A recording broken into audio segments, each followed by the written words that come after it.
تذکرہ محمد صلی اللہ علیہ وسلم کم نہ ہونے پائے کہ جو قوم اپنی تاریخ کو بھول جاتی ہے اللہ رب العزت دنیا سے اس کے نشانات بھی ختم کر دیتا ہے۔ یہ باتیں اپنے بچوں کو بتانا بہت ضروری ہے۔ یہ وہ تاریخ ہے، یہ وہ سنہری باتیں ہیں جو ہماری محمد الرسول اللہ صلی اللہ علیہ وآلہ وسلم سے محبت میں اضافہ کرتی ہیں۔ ہم مسلمانوں کا حال تو یہ ہے کہ ہم اپنی مساجد بنانے میں بھی رکاوٹیں پیدا کرتے ہیں۔ ہم کسی کو بدعت کرنے والے کو بدعتی نہیں کہہ سکیں گے، کسی سجدہ کرنے والے کو ہم مشرک نہیں کہہ سکیں گے، کسی ایسے بندے کو جو سر عام زنا کر رہا ہوگا ہم اس کو روک نہیں سکیں گے، ہمارے گھروں کے قریب شراب خانے کھلیں گے ہم ان کو بند نہیں کروا سکیں گے۔ یہ 2040 کی تصویر جس طرف ہم جا رہے ہیں میں نے آپ کے سامنے رکھ دی ہے، مسجد مسلمانوں کی ہوتی ہے۔ فمن اظلم ممن منع مساجد اللہ، اللہ رب العزت فرماتے ہیں دنیا میں اس سے بڑا ظالم اور کوئی نہیں ہے جو مسلمان کو مسجد میں آنے سے روکتا ہے۔ آپ احباب کو یاد ہوگا کہ کچھ ہی عرصہ قبل ہم نے ایک جمعہ پڑھایا تھا جس میں ان واقعات کو آپ کے گوش گزار کیا گیا تھا جو رسول اللہ صلی اللہ علیہ وآلہ وسلم کی پیدائش سے پہلے کے واقعات تھے۔ وہ سیرت کے پہلوؤں میں سے ایک پہلو تھا، یا یوں سمجھ لیں کہ وہ ہمارا سیرت کے موضوع کا آغاز تھا، اور انشاءاللہ ہم کوشش کریں گے کہ گاہے بگاہے سیرت کے عنوان کو لے کر چلتے رہیں اور آخر تک مکمل سیرت جو ہے وہ ہم اپنے خطبات میں اس کو سن لیں، کیونکہ یہ بات تو میں اور آپ بڑی اچھی طرح جانتے ہیں کہ اس وقت تک ہمارا ایمان مکمل نہیں ہو سکتا جب تک ہم اپنی جان سے بھی زیادہ محبت نہیں کرتے محمد الرسول اللہ صلی اللہ علیہ وسلم سے۔ اور محبت کے لیے، محبت کو قائم رکھنے کے لیے تذکرہ کرنا بہت ضروری ہوتا ہے۔ یاد رکھنا، کسی کو آپ ایک مہینہ یاد نہ کریں نا تو اس کی محبت میں کمی واقع ہو جائے گی۔ وہ احمد فراز کا شعر ہے کہ آنکھ سے دور نہ ہو دل سے اتر جائے گا۔ یعنی انسان اگر تذکرہ میں، باتوں میں، گفتگو میں یاد اس کو نہ کیا جائے تو اس سے محبت کم ہو جاتی ہے۔ محبت کو جلا بخشنے کے لیے، بقا بخشنے کے لیے، محبت کو پروان چڑھانے کے لیے، محبت کو قائم رکھنے کے لیے، محبت میں پختگی پیدا کرنے کے لیے ضروری ہے کہ ہم محمد الرسول اللہ صلی اللہ علیہ وسلم کا تذکرہ بار بار کرتے رہیں۔ اسی لیے تو اللہ تعالیٰ نے ہر لمحے پہ اپنے نبی کے درود کو ہماری زندگی کا حصہ بنایا ہے کہ تاکہ تذکرہ محمد صلی اللہ علیہ وسلم کم نہ ہونے پائے۔ اور ویسے بھی ہم اس بات پہ آخر پہ توجہ کریں گے کہ جو قوم اپنی تاریخ کو بھول جاتی ہے اللہ رب العزت دنیا سے اس کے نشانات بھی ختم کر دیتا ہے۔ جو اپنے اسلاف کو، اپنی تاریخی روایات کو، اپنی تہذیب اور ثقافت کو جو قوم بھول جاتی ہے دنیا پہ اس کا نام و نشان اور وجود بھی ختم ہونا شروع ہو جاتا ہے۔ اور ہماری تاریخ کا آغاز جس ہستی سے ہوتا ہے وہ محمد الرسول اللہ صلی اللہ علیہ وسلم کی ہستی ہے۔ آج ہم ذکر کریں گے کہ آپ صلی اللہ علیہ وآلہ وسلم کی پیدائش کے بعد آپ کی رضاعت کے واقعات کیا ملتے ہیں۔ آپ کی رضائی والدہ کا نام آپ تمام احباب جانتے ہوں گے، حضرت حلیمہ سعدیہ رضی اللہ تعالی عنہا، اور ان کے شوہر کا نام حارث بن عبد العزیٰ رضی اللہ تعالی عنہ۔ آپ کے دونوں رضائی ماں باپ مسلمان ہو گئے تھے، اور آپ کی والدہ حضرت حلیمہ جس وقت نبی صلی اللہ علیہ وآلہ وسلم نے مکہ فتح کیا تو ان کی بہن یعنی نبی صلی اللہ علیہ وسلم کی خالہ فتح مکہ کے موقع پر تشریف لائیں اور نبی صلی اللہ علیہ وآلہ وسلم نے پوچھا کہ میری ماں کی کیا حالت ہے، تو انہوں نے بتایا کہ آپ کی والدہ اس دنیا میں بقید حیات نہیں رہیں اور وہ اپنے اللہ سے جا ملی ہیں۔ تب نبی صلی اللہ علیہ وآلہ وسلم کی آنکھوں نے زار و قطار آنسو بہائے اور آپ صلی اللہ علیہ وآلہ وسلم کو وہ سارا بچپن کا منظر یاد آنے لگا۔ نبی صلی اللہ علیہ وآلہ وسلم کی پیدائش مکہ میں ہوئی اور آپ یتیم پیدا ہوئے۔ آپ کی والدہ نے 7 دن تک نبی صلی اللہ علیہ وآلہ وسلم کو دودھ پلایا۔ اس کے بعد عرب کا یہ دستور تھا کہ بچے کی نشو و نما میں قوت پیدا کرنے کے لیے بچے کو دیہاتی علاقوں کے اندر بھیج دیا جاتا تھا اور وہاں پر ان کی پرورش ابتدائی چند سال ہوتی تھی، جس سے بچے کے اندر قوت جو ہے جسمانی قوت پیدا ہو جاتی تھی۔ تو اس کا طریقہ یہ تھا کہ وہاں سے وہ خواتین جو بچوں کو دودھ پلانے کا کام کرتی تھیں وہ گاہے بگاہے شہروں کے اندر آتی تھیں اور پتہ کرتی تھیں کہ کسی بچے نے اگر ہمارے ساتھ اپنے بچے کو بھیجنا ہے تو وہ بھیج دے۔ حضرت حلیمہ سعدیہ رضی اللہ تعالیٰ عنہا بھی اسی طرح ایک گدھے کے اوپر سوار ہو کے ایک قافلے کی شکل میں مکہ تشریف لائیں۔ حضرت حلیمہ رضی اللہ تعالیٰ عنہ جس وقت تشریف لائیں مکہ میں تو یہ قحط سالی کا دور تھا، یعنی اس وقت اس سارے علاقے میں قحط جو ہے اس کی کیفیت برپا تھی، اور وہ کہتی ہیں کہ ہماری جو سواری تھی وہ اتنی لاغر تھی کہ پورے قافلے میں سب سے پیچھے ہماری سواری تھی، اور خوراک نہ ہونے کی وجہ سے میں اپنے بچے کو اپنے بیٹے کو دودھ نہیں پلا سکتی تھی اور وہ ساری رات روتا رہتا تھا۔ اس حالت میں ہم نے وہ سفر جو ہے وہ کیا۔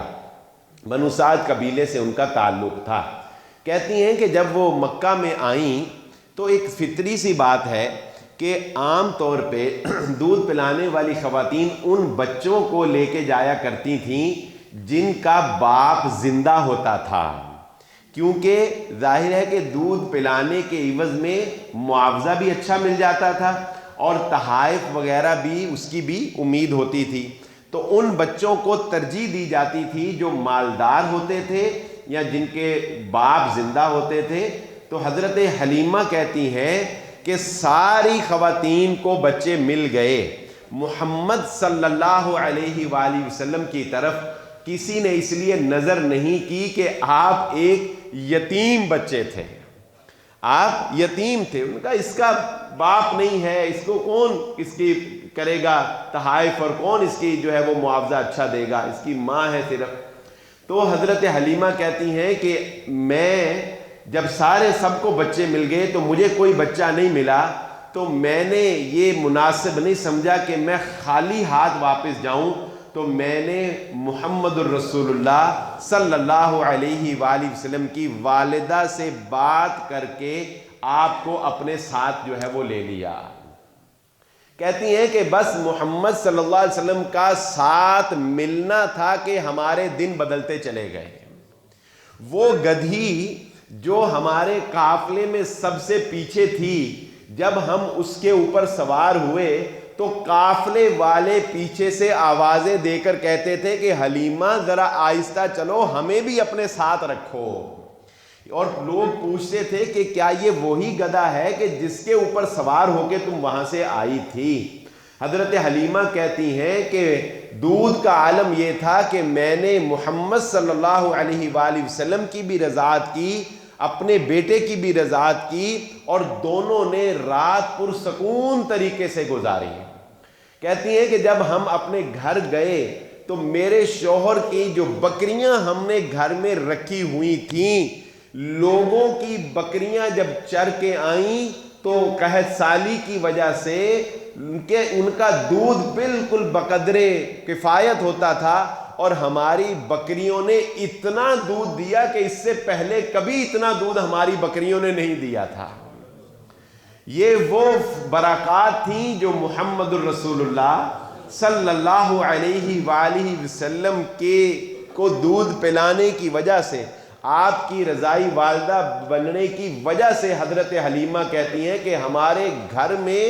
برکات کا نزول شروع ہو گیا، ہمارا ہر کام خیر و برکت والا ہونا شروع ہو گیا، ہماری زندگی سے نقصان گھاٹے ختم ہو گئے، بیماریاں ختم ہو گئیں، ہماری راتیں پرسکون ہو گئیں، ہمارے جانور پرسکون ہو گئے۔ لوگ کہتے تھے کہ پتہ کرو حلیمہ کے گھر میں کیا ہوا ہے، ان کے جانور کہاں سے چرتے ہیں، اس نے کیا کیا ہے کہ حلیمہ کے گھر میں یہ فیض و برکات حاصل ہو رہی ہیں۔ اور حضرت حلیمہ سعدیہ کہتی ہیں کہ مجھے اور میرے شوہر کو اس بات کا پتہ چل گیا تھا کہ یہ تمام تر برکات اس در یتیم محمد مصطفیٰ صلی اللہ علیہ وآلہ وسلم کی وجہ سے۔ وہ کہتی ہیں وہ واقعات جو انہوں نے اس رضاعت کے درمیان سنائے، کہتی ہیں کہ جس وقت وہ جا رہی تھی مکہ سے اپنے علاقے کی طرف گاؤں میں، تو راستے میں یہودیوں کا ایک قافلہ ملا۔ انہوں نے جب اس بچے کو دیکھا تو حضرت حلیمہ نے ان کو بتایا کہ یہ بچہ مکہ میں پیدا ہوا اور اس طرح اس کی والدہ ہے، ان سے جو ہے وہ میں اس کو لے کر آئی ہوں۔ تو یہودیوں نے اس وقت صرف رسول اللہ صلی اللہ علیہ وسلم کو دیکھا اور دیکھ کر حضرت حلیمہ کو کہا کہ ہم اس بچے کو قتل کر دیں گے، ہم اس بچے کو قتل کر دیں گے۔ حضرت حلیمہ کہتی ہیں کہ میں نے اس محمد صلی اللہ علیہ وسلم کو فوراً اپنی باہوں میں تھاما اور میں نے ان سے پوچھا کیوں، میں تمہیں ایسا نہیں کرنے دوں گی۔ تو وہ کہنے لگے کہ ہم نے ان یہودیوں نے کہا کہ ہم تم سے ایک سوال پوچھتے ہیں، اس سوال کے جواب کے بعد یہ فیصلہ ہوگا کہ ہم اس بچے کو چھوڑ دیں یا اس بچے کو قتل کر دیں۔ تو یہودیوں نے، اس قافلے نے حضرت حلیمہ سے پوچھا ہمیں یہ بتاؤ کہ یہ بچہ یتیم ہے کہ اس کا باپ زندہ ہے، یہ بچہ یتیم ہے کہ اس کا باپ زندہ ہے۔ تو حضرت حلیمہ کہتی ہیں کہ میں نے اسی وقت کہہ دیا کہ اپنے شوہر کی طرف اشارہ کرتے ہوئے کہ یہ اس کا باپ ہے۔ تو انہوں نے کہا اگر یہ یتیم ہوتا تو ہم اس کو جان سے مار دیتے۔ یعنی محمد الرسول اللہ صلی اللہ علیہ وآلہ وسلم کی بچپن سے ہی پہچان اتنی نمایاں تھی کہ یہود و نصارہ اور راہب دیکھ کر پہچان جاتے تھے کہ یہ وہی آخر الزمان محمد مصطفیٰ صلی اللہ علیہ وآلہ وسلم۔ رسول اللہ صلی اللہ علیہ وآلہ وسلم نے خود اپنا واقعہ بھی یہ بیان کیا، یہ صحیح روایت ہے۔ آپ صلی اللہ علیہ وآلہ وسلم سے جب پوچھا گیا، ایک صحابی نے پوچھا اے اللہ کے نبی صلی اللہ علیہ وسلم کچھ اپنی شخصیت کے بارے میں بتائیے، تو اللہ کے نبی صلی اللہ علیہ وآلہ وسلم نے فرمایا میں اپنے باپ ابراہیم علیہ السلام کی دعا ہوں اور میں حضرت عیسیٰ علیہ السلام کی بشارت ہوں، اور میری ماں نے اس وقت جب میں اس کے بطن میں تھا تو میری ماں نے یہ دیکھا تھا کہ اس کے جسم سے ایسی روشنی نکلی ہے جس نے قیصر و کسریٰ کے اور شام کے محلات کو روشن کر دیا ہے، وہ میں محمد الرسول اللہ صلی اللہ علیہ وسلم کا غلبہ تھا۔ یعنی اللہ رب العزت نے لوگوں کو یہ دکھا دیا کہ وہ آخری نبی محمد صلی اللہ علیہ وآلہ وسلم کو ہم نے دنیا میں بھیج دیا ہے۔ یہی کافی نہیں ہے بلکہ شق صدر کا جو واقعہ ہے، شق صدر کا واقعہ نبی صلی اللہ علیہ وآلہ وسلم کی سیرت کا ایک معروف واقعہ ہے، جس میں یہ اس وقت کا واقعہ ہے جب حضرت محمد صلی اللہ علیہ وسلم اپنی رضائی والدہ حضرت حلیمہ کے پاس زیر پرورش تھے۔ تو بچوں نے یہ دیکھا کہ دو آدمی آئے، یعنی دو فرشتے آئے اور انہوں نے رسول اللہ صلی اللہ علیہ وآلہ وسلم کے بارے میں ایک دوسرے سے پوچھا کہ یہی وہ بچہ ہے؟ دوسرے نے کہا ہاں یہی وہ بچہ ہے۔ تو انہوں نے نبی صلی اللہ علیہ وسلم کو پکڑا، آپ کو لٹایا اور آپ کے سینے کو چاک کیا گیا جس سے کہ نہ آپ کو کوئی درد ہوا اور نہ ہی کوئی خون نکلا۔ پھر آپ صلی اللہ علیہ وآلہ وسلم کے سینے سے ایک گوشت کا لوتھڑا جو تھا انہوں نے نکال کر پھینک دیا۔ یہ وہ اخلاق رذیلہ تھے جو نبی صلی اللہ علیہ وآلہ وسلم سے نکال دیے گئے۔ غصہ، کینہ، حسد، اور پھر چاندی کے طرح کی یہ سب ایک روحانی سی کیفیت ہے، ہمارا صرف اس پر ایمان لانا ہے، اس کو سمجھنا ممکن نہیں ہے۔ تو نبی صلی اللہ علیہ وآلہ وسلم نے اپنا شق صدر کا واقعہ خود بھی اسی طرح بیان کیا ہے کہ پھر آپ نے فرمایا کہ پھر ایک چاندی کی طرح کی چیز جو ہے وہ میرے سینے کے اندر داخل کر دی گئی۔ یہ علم، بردباری، محبت، پیار اور درگزری تھی، اور پھر اس کے بعد آپ کے سینے کو اسی طرح بند کر دیا گیا۔ یہ واقعہ بچوں نے اپنی نگاہوں سے دیکھا۔ حضرت حلیمہ سعدیہ کو جب بچوں نے آ کر بتایا کہ محمد صلی اللہ علیہ وآلہ وسلم کو کسی نے قتل کر دیا ہے، دوڑتی ہوئی گئیں، اس لیے کہ جو خاتون بچے کو لے کر آتی تھی وہ اس کی پوری ذمہ دار ہوتی تھی، وہ اپنی جان پر کھیل کر بھی اس کی حفاظت کرتی تھیں، یہ ان کی ایک وفاداری تھی۔ تو وہ کہتی ہیں کہ جب مجھے بچوں نے یہ سارا واقعہ بیان کیا تو میں محمد صلی اللہ علیہ وآلہ وسلم کو لے کر ایک کاہن کے پاس گئی کہ تاکہ میں اس کو پوچھ سکوں کہ اس بچے کے ساتھ ایسا ایسا لوگوں نے کہا ہے، تو آپ کا اس بارے میں کیا خیال ہے؟ تو کہتی ہیں کہ جب میں اپنے بچے کو کاہن کے پاس لے کر گئی تو معائنہ کرنے کے بعد وہ کاہن جو ہے وہ چیخ اٹھا اور اس نے کہا، اے اہل عرب والوں، اس بچے کو اگر آج ختم کر سکتے ہو تو کر دو، وگرنہ کل کو یہ تمہارے دین کو ختم کر کے تمہارے اوپر غلبہ پا جائے گا۔ یہاں تک پہچان تھی۔ عکاظ کے میلے میں حضرت حلیمہ کہتی ہیں کہ میں محمد صلی اللہ علیہ وآلہ وسلم کو لے کر ایک مرتبہ اسی طرح عکاظ کے میلے میں گئی، تو میں اپنے بچے کو لے کر جا رہی ہوں تو وہاں پر ایک کاہن نے دیکھ کر اسی وقت عرب والوں کو بلایا، اے عرب کے سرداروں، اس بچے کو قتل کر دو، یہ تمہاری سرداری کو ختم کر دے گا۔ یعنی دیکھنے والے ایک نگاہ میں محمد الرسول اللہ صلی اللہ علیہ وآلہ وسلم کو پہچان لیتے۔ وہاں سے بھی پھر حضرت حلیمہ کہتی ہیں کہ میں بچا کر محمد صلی اللہ علیہ وآلہ وسلم کو لے گئی۔ حضرت محمد الرسول اللہ صلی اللہ علیہ وآلہ وسلم کی ایک رضائی بہن بھی تھی جن کا نام شیمہ تھا۔ انہوں نے نبی صلی اللہ علیہ وآلہ وسلم کو اپنی گود میں کھلایا ہے۔ نبی صلی اللہ علیہ وآلہ وسلم کی داعیہ جنہوں نے سب سے پہلے کائنات میں آنے پر محمد الرسول اللہ صلی اللہ علیہ وسلم کو اپنی باہوں میں اٹھایا، ان کا نام شفا تھا۔ یہ باتیں اپنے بچوں کو بتانا بہت ضروری ہے۔ یہ وہ تاریخ ہے، یہ وہ سنہری باتیں ہیں جو ہماری محمد الرسول اللہ صلی اللہ علیہ وآلہ وسلم سے محبت میں اضافہ کرتی ہیں۔ جب اس طرح کے پے در پے واقعات ہونے لگ گئے، یعنی حضرت حلیمہ نے یہ دیکھا کہ اس بچے کے برکات تو بہت ہیں ہمیں اور فیض تو ہمیں بہت مل رہا ہے، لیکن شق صدر کا واقعہ ہو جانا، یہودی کہیں مل جاتے تھے تو وہ جو ہے وہ پوچھ گچھ شروع کر دیتے تھے، اور کاہنوں کو بھی اب اس بات کی خبر لگ گئی تھی، اور اگر آپ عکاظ کے میلے میں جائیں تو لوگ پہچان لیتے تھے۔ تو پھر حضرت حلیمہ اس ڈر سے کہ کہیں اس بچے کو کوئی نقصان نہ ہو جائے، آپ کو آپ کی والدہ حضرت آمنہ کے پاس واپس چھوڑ گئی تھی، اور حضرت آمنہ نے پوچھا تھا کہ آپ کیوں اس کو چھوڑ کے جا رہی ہیں؟ تو حضرت حلیمہ نے پھر وہ سارے واقعات جو اس دوران ان کے ساتھ پیش آئے وہ انہوں نے بیان کیے کہ یہ بچہ کوئی عام بچہ نہیں ہے، یہ بچہ تاریخ ساز ایک انسانیت کے لیے تاریخ رقم کرے گا، اور اس طرح سے محمد الرسول اللہ صلی اللہ علیہ وآلہ وسلم کا جو رضاعت کا دورانیہ تھا یہ نبی صلی اللہ علیہ وآلہ وسلم نے پورا کیا۔ میں یہاں پر اس موضوع کے انتخاب کی مناسبت سے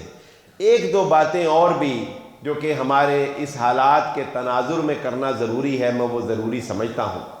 کہ دیکھیے یہ ہماری تاریخ ہے، یہ ہمارے نبی صلی اللہ علیہ وسلم کی سیرت ہے، آپ کا پیدا ہونا، آپ کی رضاعت، آپ کے معجزات کے واقعات، بلکہ یہودیوں کے تو ایسے ایسے واقعات تھے دیکھنا تو دور کی بات، یعنی نبی صلی اللہ علیہ وسلم کو دیکھ کے پہچان لینا یہ تو دور کی بات ہے۔ جس دن نبی صلی اللہ علیہ وآلہ وسلم کی پیدائش ہوئی ہے اس دن مدینہ میں ایک یہودی بے ہوش ہو گیا۔ اس وقت جب نبی صلی اللہ علیہ وسلم دنیا میں تشریف لائے تو یہودیوں کا ایک بڑا عالم ان کا بڑا راہب جو تھا وہ بے ہوش ہو گیا۔ جب بے ہوش ہوا تو ظاہر ہے اس کے سارے شاگرد اور سارے لوگ خاندان کے اکٹھے ہو گئے، تو اس کو ہوش میں لایا گیا، یہود و نصارہ اکٹھے ہو گئے، پوچھا کیا ہوا؟ اس نے اس وقت ان لوگوں کو کہا ہائے ہمارے لیے ہلاکت ہو، نبوت اولاد یعقوب سے نکل کر اولاد اسماعیل میں منتقل ہو گئی ہے۔ اتنی واضح نشانیاں کہ وہاں بیٹھے اس کو یہ خبر ہو گئی تھی کہ محمد الرسول اللہ صلی اللہ علیہ وسلم تشریف لے آئے اور نبوت کا جو پیمانہ تھا وہ بدل گیا ہے۔ آپ آتے ہیں اس بات کی طرف، کیا ہم اپنی تاریخ کے محافظ ہیں؟ کیا ہم اپنے اسلاف کی تاریخ کے محافظ ہیں؟ تاریخ کی حفاظت کی مثال کیا ہے؟ انڈیا کے اندر 500 سال سے جس مسجد میں حیال الفلاح کا ڈنکا بجتا رہا، 500 سال سے جس مسجد میں ایک اللہ کی عبادت ہوتی رہی، آج چند روز قبل اس بابری مسجد کی جگہ پر انڈیا کے اندر رام مندر قائم کر دیا گیا۔ رام مندر پتہ کیوں قائم کیا گیا؟ اس لیے کہ وہ لوگ اپنی تاریخ بچانا چاہتے ہیں، وہ لوگ اپنی تاریخ میں جذباتی ہیں۔ رام مندر کی تاریخ جو بیان کی جاتی ہے ان کے ہاں، اور یہ بات ذہن نشین رکھیں، جب بھی کوئی اٹیک کسی غیر پر کرنا ہو تو کوئی نہ کوئی بہانہ بنایا ہی جاتا ہے۔ جب ابراہا نے بیت اللہ پر حملہ کیا تو یمن میں اس نے عمارت بنائی تھی، جب عراق کے اوپر، افغانستان کے اوپر امریکہ نے حملہ کیا تو 9/11 کا اس کو اٹیک کروانا پڑا تھا، کچھ نہ کچھ بہانہ بنایا جاتا ہے۔ تو انڈیا بھی یہ کہتا ہے کہ یہ جگہ جہاں بابری مسجد بنائی گئی، یہاں پر وہ ہمارا گرو راما جس کے نام پر وہ رام رام کرتے ہیں، جس سے ہندو مذہب کی بنیاد شروع ہوتی ہے، یہ اس کی جائے پیدائش ہے۔ فلہذا انہوں نے مسلمانوں کی 500 سالہ تاریخ کو ختم کر کے اپنی تاریخ کو وہاں پر اتر پردیش کی ریاست کے اندر، جس کا پہلے نام فیض آباد ڈسٹرکٹ تھا، نام بھی انہوں نے بدل دیا۔ اور یہ بات میں نے آپ کو شاید بتائی تھی کہ یہ میری بات ذہن نشین رکھ لیں، ہمیں اپنی سیرت کا نہیں پتا، ہمیں اپنے صحابہ کا نہیں پتا، ہمیں رسول اللہ صلی اللہ علیہ وسلم کی پیدائش کے واقعات کا نہیں پتا، لیکن ہمارے دشمنوں کو پتا ہے۔ ہم اپنے نبی کی سیرت پر وہ جذباتی نہیں رہے، ہمارے جذبات سرد ہو گئے، ہم اپنی مسجدوں کی حفاظت میں جذباتی نہیں رہے، ہم اپنی عبادت گاہوں کے معاملے میں کمپرومائز اور حکمت عملی کی اسٹریٹجی کے اوپر آ گئے، لیکن ہمارا دشمن اپنے غلط مذہب کے اوپر، اپنے غلط دین کے اوپر نہ صرف جذباتی ہے بلکہ اپنے دین، اپنے مذہب کو مکمل طور پر فروغ دے رہا ہے۔ آپ دیکھیے پوری امت مسلمہ میں ایک لبرلزم کی فضا اور ہوا چل پڑی ہے کہ نہیں چل پڑی؟ کجا وہ پاکستان ہو، وہ افغانستان ہو، وہ سعودی عرب ہو، وہ ملیشیا ہو، وہ انڈونیشیا ہو، وہ مالدیپ ہو، وہ کوئی بھی مسلمانوں کا ملک ہو، وہ ترکی ہو، سب مسلمانوں کے ممالک کے اندر اپنے دین کے لیے غیرت اور حمیت ختم ہوتی جا رہی ہے۔ ترقی کرنے کے لیے ہم لوگ لبرلزم کا سہارا لے رہے ہیں، جبکہ ہمیں اپنے دشمن سے یہ سبق سیکھنا چاہیے کہ کہ وہ ہم سے زیادہ ترقی بھی کر رہا ہے اور اپنے مذہب کو ڈنکے کی چوٹ بیان کر رہا ہے۔ ہم ایک اللہ کا نام لیتے ہوئے ڈر رہے ہیں، ہم توحید بیان کرتے ہوئے ڈر رہے ہیں، اور وہ اللہ کے مقابلے میں بتوں کو کی عبادت جو ہے وہ ڈنکے کی چوٹ کر رہے ہیں۔ ایک 100 چارٹرڈ طیارہ اتر پردیش کے اندر، جو اتر پردیش علاقہ، وہاں پر 100 چارٹرڈ طیارہ لینڈ کیا۔ کوئی مسلم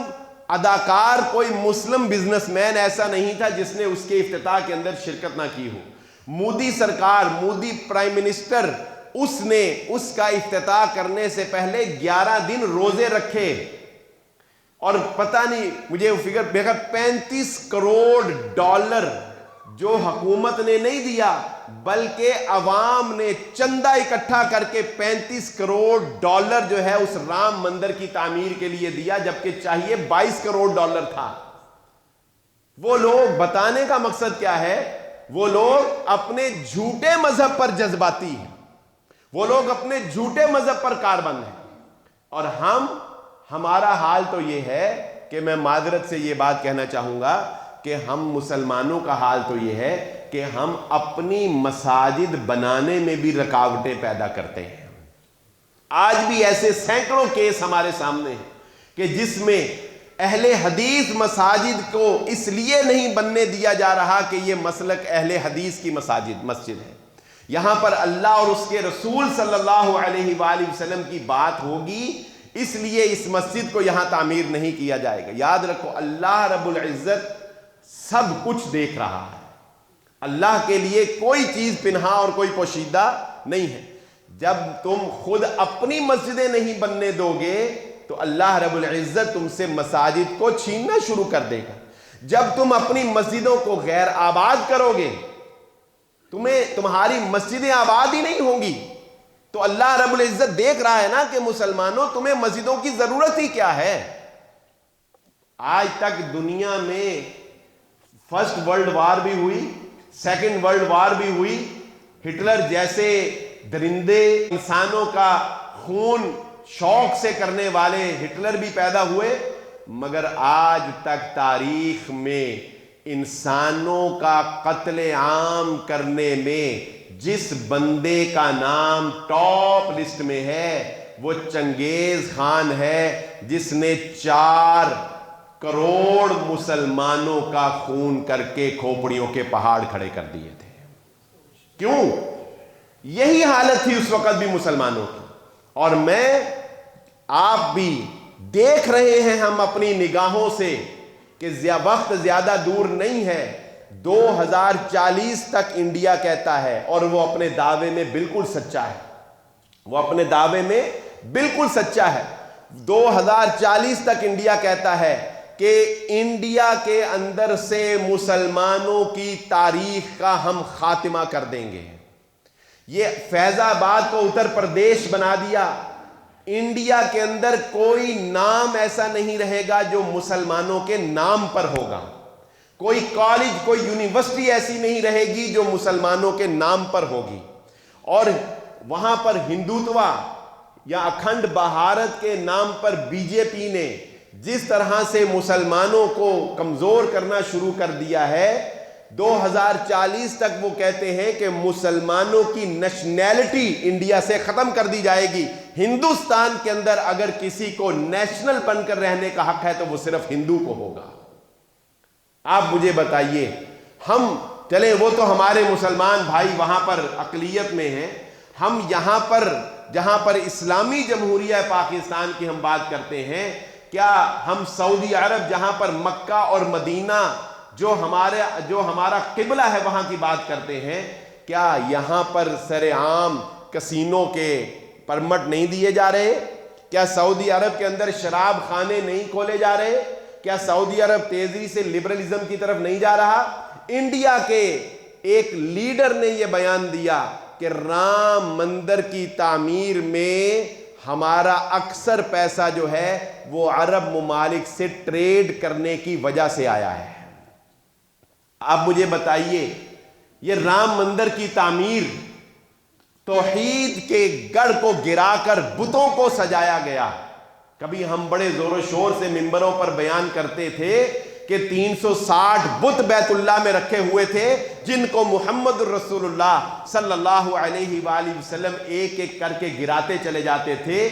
آج ہماری کمزوری کا عالم یہ ہے کہ سجدے کرنے والی اس زمین پر اپنے ہاتھوں سے بنائے ہوئے بتوں کے لیے گھنٹے کھڑکائے جائیں گے۔ میں کہتا ہوں آپ سوچیں، ہم 2040 تک ہمارا حال کیا ہوگا؟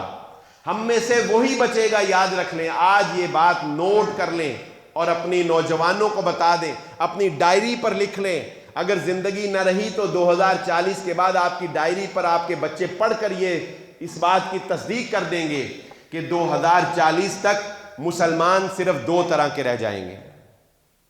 ابھی بھی ویسے ہی ہیں، لیکن 2040 تک کنفرم۔ نمبر 1، 2040 تک مسلمان ایک طبقہ وہ ہوگا جو صرف نام کا مسلمان ہوگا، اسلام سے اس کا کوئی تعلق نہیں ہوگا۔ وہ بتوں کو سجدہ بھی کرے گا، اس کے گھر میں بت بھی ہوں گے، اس کے گھر میں مسجد بھی ہوگی، وہ ہندوؤں کے پاس بھی جائے گا، وہ یہودیوں کے پاس بھی جائے گا، وہ پریئر ہاؤس کے اندر جا کے عبادت کرے گا۔ 2040 تک مسلمانوں کی ایک بڑی کیٹیگری وہ ہوگی جو جن کا نام صرف عبداللہ ہوگا، محمد ہوگا، عبد الرحمن ہوگا، دین اسلام سے ان کا کوئی تعلق نہیں ہوگا۔ ممالک کا بھی حال یہی ہوگا۔ اور دوسری کیٹیگری وہ ہوگی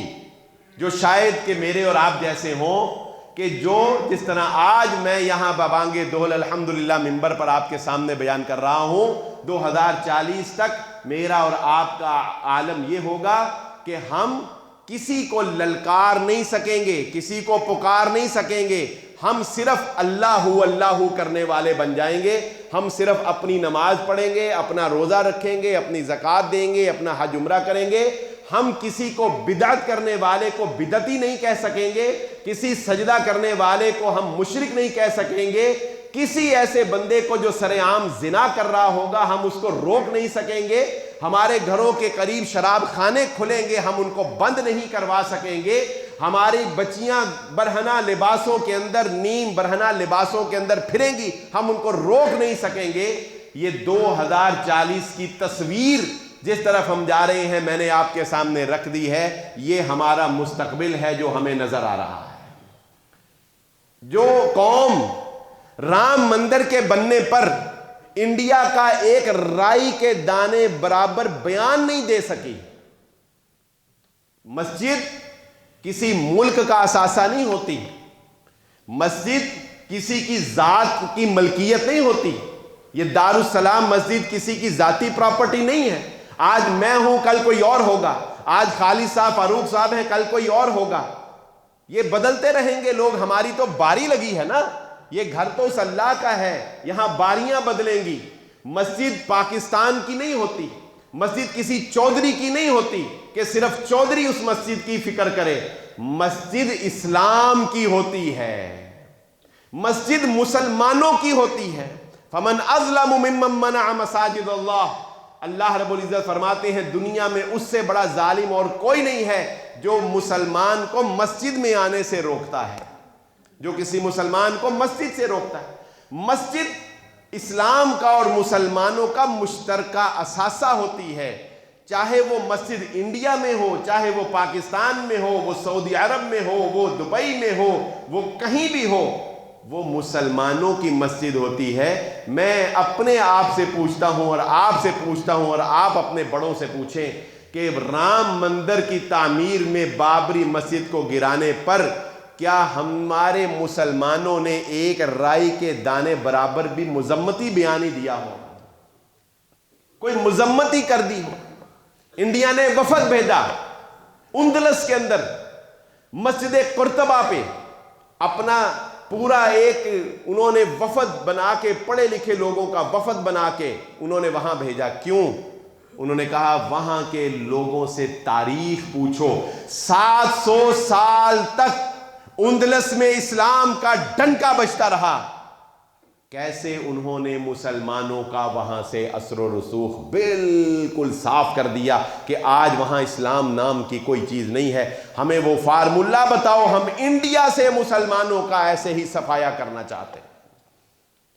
ہم انڈیا سے ایسے ہی مسلمانوں کو صاف کرنا چاہتے ہیں۔ جب دشمن آپ کا طاقتور ہے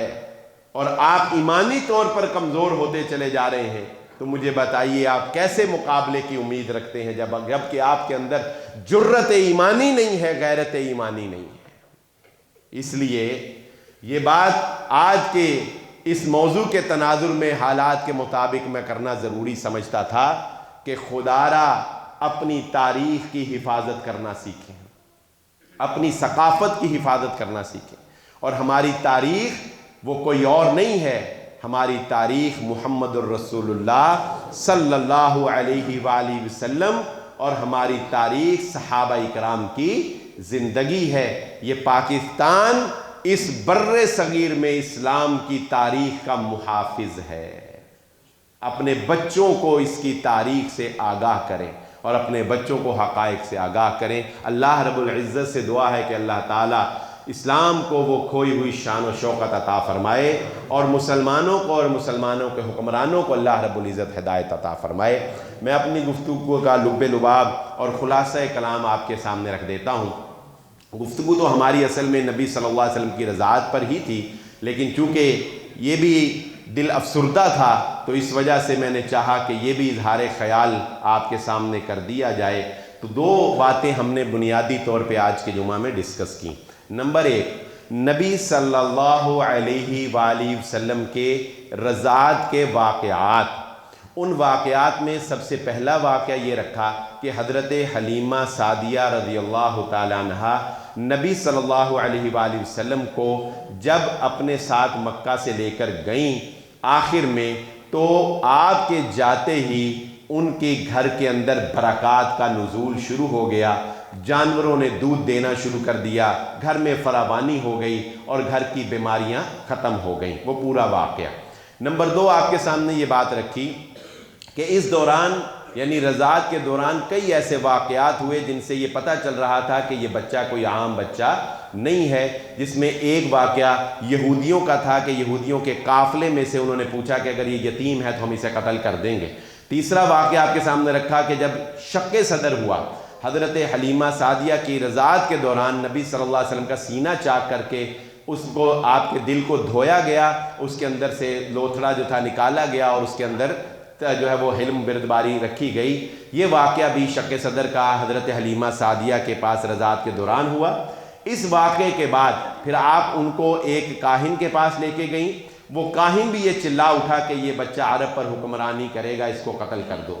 آپ عکاظ کے میلے میں گئیں تو وہاں پر بھی کسی نے پہچان لیا اور اس نے قریش کے سرداروں کو کہا کہ اس بچے کو قتل کر دو، یہ تمہاری سرداری تم سے چھین لے گا۔ اسی طرح خود نبی صلی اللہ علیہ وسلم نے فرمایا کہ میں اپنے باپ ابراہیم علیہ السلام کی دعا اور اپنے بھائی عیسیٰ علیہ السلام کی بشارت ہوں، اور میری ماں نے اپنے بطن میں جب میں ان کے تھا تو انہوں نے یہ دیکھا تھا کہ ان کے جسم سے ایک روشنی نکلی ہے جس نے شام کے محلات تک کو روشن کر دیا ہے۔ اور یہودیوں کو آپ کی پہچان اتنی زیادہ تھی کہ آپ کو دیکھے بنا ہی جب آپ کی پیدائش ہوئی تھی تو مدینہ میں جو یہودیوں کا بڑا راہب تھا وہ اسی غم سے بے ہوش ہو گیا کہ اور ہوش میں آنے پہ اس نے بتایا کہ تمہارے لیے ہلاکت ہے کہ آج نبوت جو ہے وہ آل یعقوب سے نکل کر آل اسماعیل میں چلی گئی ہے۔ ان تمام تر یکے بعد دیگرے واقعات کے بعد حضرت حلیمہ سعدیہ نبی صلی اللہ علیہ وآلہ وسلم کو آپ کی والدہ حضرت آمنہ کے پاس چھوڑ گئی تھی۔ نبی صلی اللہ علیہ وآلہ وسلم کی ایک بہن حضرت شیمہ تھی جنہوں نے نبی صلی اللہ علیہ وآلہ وسلم کو اپنی گود میں کھلایا تھا۔ نبی صلی اللہ علیہ وسلم کی داعیہ حضرت شفا تھیں کہ جنہوں نے پہلی دفعہ محمد الرسول اللہ صلی اللہ علیہ وسلم کی پیدائش پر آپ کو اپنی آغوش میں اپنی باہوں کے اوپر اٹھایا تھا۔ حضرت ایمن نے بھی نبی صلی اللہ علیہ وآلہ وسلم کی پرورش کی ہے۔ یہ ایمن، اس طرح کے نام رکھا کریں اپنی بچیوں کے۔ مجھے اکثر لوگ پوچھتے ہیں نام کیا رکھیں، وہ جدید سے نام چھوڑیں، ان جدید ناموں کو اس طرح کے نام رکھیں۔ ایمن نام رکھیں اپنی بیٹیوں کا، یہ نصیحت ہے۔ کوئی پوچھے گا کون تھی ایمن، پوچھے گا نا کہ ایمن اس کا نام رکھا کیوں، اس کا نام ایمن رکھا یا ایمن اس کا نام کیوں رکھا، تو اس کو بتانا میں نے ایمن نام اس لیے رکھا کہ ایمن یہ محمد الرسول اللہ صلی اللہ علیہ وآلہ وسلم کی خاندانی، ایک ہوتا ہے نا خاندانی ملازم جو نسل در نسل چلتے ہیں، یہ نبی صلی اللہ علیہ وآلہ وسلم کی خاندانی خدمت گزار تھیں اور انہوں نے نبی صلی اللہ علیہ وسلم کی پرورش کی، اور ان کے بارے میں رسول اللہ صلی اللہ علیہ وسلم نے فرمایا تھا جس نے جنتی عورت سے شادی کرنی ہو وہ ام ایمن سے شادی کر لے۔ ٹھیک ہے، تو یہ نبی صلی اللہ، پھر آخر میں اسی مناسبت سے آپ کے سامنے یہ بات رکھی کہ یہ تاریخ ہے، یہ ہماری تاریخ ہے، اور آج اس بر صغیر میں بھی ہماری ایک تاریخ ہے۔ ہم اگر اپنی تاریخ بھول جائیں گے تو ہمارا نشان ختم ہو جائے گا۔ ہمارا دشمن اپنی تاریخ سے کتنی محبت کرتا ہے کہ اس نے مسلمانوں کی 500 سالہ پرانی بابری مسجد کو نام نہاد پروپیگنڈا کر کے وہاں سے گرا دیا، اور اس کے لیے کس طرح سے پروٹوکول دیا گیا، پوری دنیا سے بزنس مین آئے، وہ اپنے مذہب سے کتنے منسلک ہیں، کتنے پرجوش ہیں، کتنے جذباتی ہیں، اور ہم مسلمانوں کا حال یہ ہے کہ ہم لبرلزم کو اپنی ترقی سمجھ رہے ہیں، جبکہ وہ اپنے جھوٹے خداؤں کی پرستش کرتے ہوئے بھی ترقی کر رہے ہیں۔ پتہ چلا ترقی جو ہے اس کا تعلق دین اسلام سے نہیں ہے کہ دین ترقی کے راستے میں رکاوٹ ہے، بلکہ ہمارے پاس ایمان بھی نہیں رہا اور ہمارے پاس دنیا بھی نہیں رہی۔ اور آخر میں آپ کے سامنے یہ بات رکھی کہ حالات جس طرف سے جا رہے ہیں، ہمارے دشمن کا ٹارگٹ یہ ہے کہ 2040 تک وہ مسلمانوں کی تاریخ صاف کر دے گا۔ مسلمان دو طرح کے رہ جائیں گے، ایک وہ مسلمان جو صرف نام کے مسلمان ہوں گے، جیسے سلمان خان اور عامر خان، مسلمانی نام ہے نا، لیکن شادیاں ہندوؤں میں اور مندر گھر میں بنے، بت گھر میں بنے، اس طرح نام کے رہ جائیں گے۔ اور نمبر دو، ہم جیسے آپ جیسے مسلمان رہ جائیں گے جو کسی کو کچھ کہہ تو نہیں سکیں گے لیکن فقط اللہ اللہ اللہ کرتے رہیں گے۔ اللہ تعالی ہمیں فتنوں کے دور کے آنے سے پہلے اپنے پاس بلا لے۔ وآخر دعوانا الحمدللہ رب العالمین۔